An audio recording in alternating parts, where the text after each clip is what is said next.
Welcome to this Windows and Computer channel, and we are Saturday, February 15th, 2020. And today, well, finally, after trying I don't know how many times, for some reason, unexplained, my computer finally actually upgraded to version 2004. So if you guys had seen, I had an error message in the update. And it would actually, what it would do is, say, oh, getting things ready.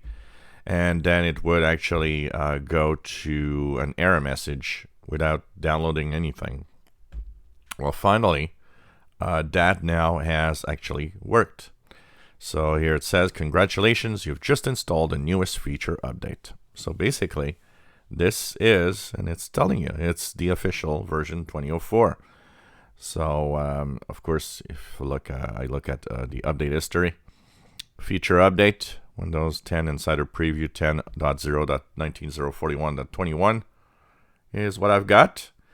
And, well, this is the latest in what is the version of Windows that will arrive for everybody starting, we pretty much think it's starting in April.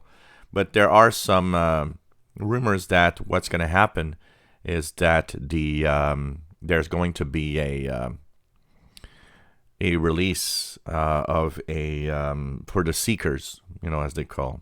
So here I just checked for updates. So there's the cumulative updates for the month here that are actually downloading. These are the cumulative updates that were released on Patch Tuesday of this week. So basically that's where it is.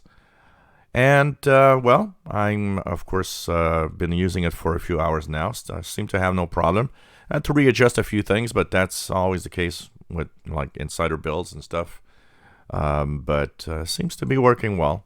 And if we look at, of course, the Windows version, and here we go, Windows version, it tells me that I am on 1904.1.21. Actually, this is going to update to the latest build number when the cumulative update is installed.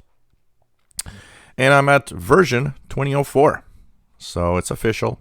I have moved ahead to the latest build for Windows 10. Version 2004, or what some call 20H1, the first version for this year. And of course, it's a big update. It took quite a long time actually to install. I was surprised that on a fast machine like I have here, with an SSD drive, that it took actually so long to install. But for now, no glitches, no problems. Of course, I'm continuing to check out and use it, so we'll see if anything happens. And I will also have, of course, we'll be looking a little bit at what's new in this version, because there are some new features and new things and things that have changed. And we'll be looking at that in some of the videos in the coming week. If you enjoy my videos, please subscribe, give us thumbs up. Thanks for watching.